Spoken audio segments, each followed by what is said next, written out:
నమస్తే, welcome to Sakshi sports. నేను మీ కృష్ణబాల.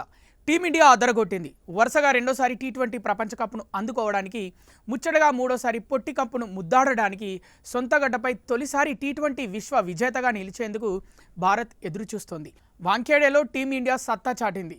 కోట్లాది అభిమానులను ఉర్రూతలూగిస్తూ ఫైనల్కు దూసుకెళ్లింది. సంజు శాంసన్, బూమ్రా ఇద్దరిని ఎంత పొగిడినా తక్కువే. అంతేకాదు, హార్దిక్, అక్షర్, శివం దూబే, తిలక్, ఇషాన్ ఇలా ప్రతి ఒక్కరూ తమ పని తాము చేసుకుంటూ పోయారు. శాంసన్ వీరవిహారంతో కొండంత లక్ష్యాన్ని నిర్దేశించిన టీమిండియాకు విజయం అంత తేలికగా దక్కలేదు. ప్రతిఘటన తప్పలేదు. బేతెల్ అద్భుత పోరాటంతో ఇంగ్లీష్ జట్టు డిఫెండింగ్ ఛాంపియన్ను కలవరపెట్టింది. ఓడించినంత పనిచేసింది. కానీ తీవ్ర ఒత్తిడిలో బూమ్రా ఎప్పటిలాగే అద్భుతంగా బౌలింగ్ చేశాడు. జోరు మీదున్న ఇంగ్లాండ్ బ్యాటర్లకు కళ్ళెం వేస్తూ భారత్ గట్టెక్కడంలో కీలక పాత్ర పోషించాడు. ఆదివారం అహ్మదాబాద్లో జరిగే ఫైనల్లో న్యూజిలాండ్ను టీమిండియా ఢీకొంటుంది. సంజు శాంసన్ 42 బంతుల్లో 8 ఫోర్లు 7 సిక్సర్లతో 89 పరుగుల మెరుపు ఇన్నింగ్స్కు బూమ్రా అద్భుత బౌలింగ్ తోడు కావడంతో గురువారం ఉత్కంఠ భరితంగా సాగిన సెమీఫైనల్లో 7 పరుగుల తేడాతో ఇంగ్లాండ్ను మట్టి కరిపించింది. శాంసన్తో పాటు శివం దూబే, ఇషాన్ కిషన్ కూడా బ్యాట్ జుల్పించడంతో మొదట భారత్ 7 వికెట్ల నష్టానికి 253 పరుగులు చేసింది. భారీ ఛేదనలో బేతెల్ గొప్పగా పోరాడినా ఇంగ్లాండ్కు ఓటమి తప్పలేదు. బేతెల్ కేవలం 48 బాల్స్లో 8 ఫోర్లు 7 సిక్సర్లతో 105 పరుగులు చేసి రన్అట్ అయ్యాడు. ఇంగ్లాండ్ ముందు కొండంత లక్ష్యం. ఆ జట్టు దాటిగానే ఆరంభించిన భారత్ కూడా దెబ్బతీసింది. చకచకా 3 వికెట్లు పడగొట్టింది.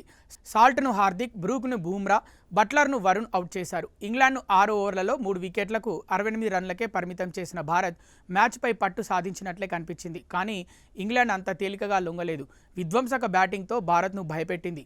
బేతెల్ ఎడాపెడా 4లు 6లు బాధేస్తూ స్కోర్ బోర్డును పరుగులను పెట్టించాడు. జట్టు స్కోరు 95 వద్ద ఉన్నప్పుడు బ్యాంటన్ను అక్షర్ అవుట్ చేసిన జాక్స్ రూపంలో మరో చక్కని భాగస్వామి దొరకడంతో బేతెల్ నిర్దాక్షిణ్యమైన బ్యాటింగ్ను కొనసాగించాడు. జాక్స్ కూడా భారీ షాట్లతో విరుచుకుపడ్డాడు. స్పిన్నర్లు వరుణ్, అక్షర్లను అలవోకగా ఎదుర్కొన్నారు. 13.5 ఓవర్లలోనే 4 వికెట్లకు 172 పరుగులతో ఇంగ్లాండ్ తిరుగులేని స్థితిలో నిలిచింది.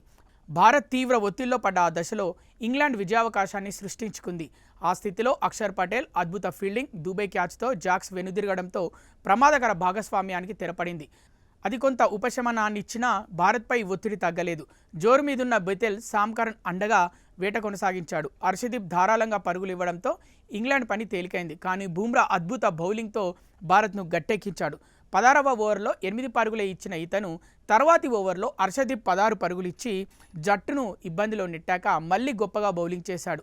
బేతెల్ కరణ్లకు కళ్ళెం వేస్తూ 18వ ఓవర్లో కేవలం 6 పరుగులు మాత్రమే ఇచ్చాడు. అయితే అక్కడితో బూమ్రా బౌలింగ్ కోటా అయిపోయింది. ఆఖరి 2 ఓవర్లలో 39 పరుగులు అవసరమైన బేతెల్ క్రీజ్లోనే ఉండడంతో ఇంగ్లాండ్ రేస్లోనే ఉంది. 19వ ఓవర్లో హార్దిక్ తొలి బంతికే 6 కొట్టి బేతెల్ సెంచరీ పూర్తి చేశాడు. అయితే హార్దిక్ తర్వాతి 5 బంతుల్లో 3 పరుగులు ఇచ్చి కరణ్ను వెనక్కి పంపాడు. ఆఖరి ఓవర్లో ఇంగ్లాండ్కు 30 పరుగులు అవసరం కాగా తొలి బంతికే బేతెల్ రన్అట్ అయ్యాడు.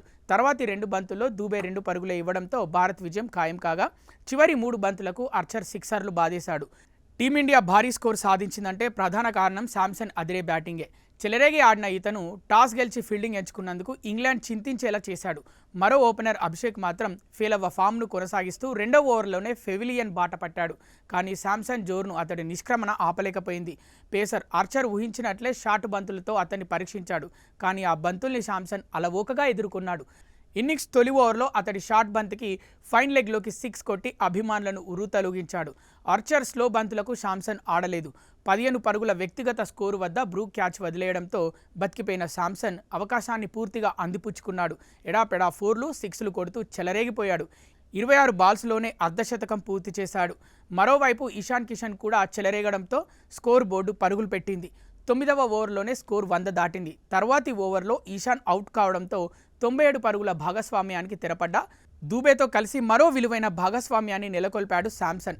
శాంసన్తో పాటు దూబే కూడా ధాటిగా ఆడడంతో 13 ఓవర్లలో 160 పరుగులకు 2 వికెట్లతో భారత్ తిరుగులేని స్థితిలో నిలిచింది. తర్వాతి ఓవర్లో శాంసన్ నిష్క్రమించిన దూబే, తిలక్, హార్దిక్ బ్యాట్ జులిపించడంతో ఆఖరి 5 ఓవర్లలో భారత్ 86 పరుగులు రాబట్టింది. సాక్షి టీవీ ప్రసారాలను నిలిపివేయడం చట్టరీత్యా నేరం. సాక్షి టీవీ ప్రసారాల కోసం మీ స్థానిక కేబుల్ ఆపరేటర్ని వెంటనే సంప్రదించండి. డిటిహెచ్లో, ఇంటర్నెట్లో కూడా సాక్షి టీవీ ప్రసారాలను వీక్షించవచ్చు.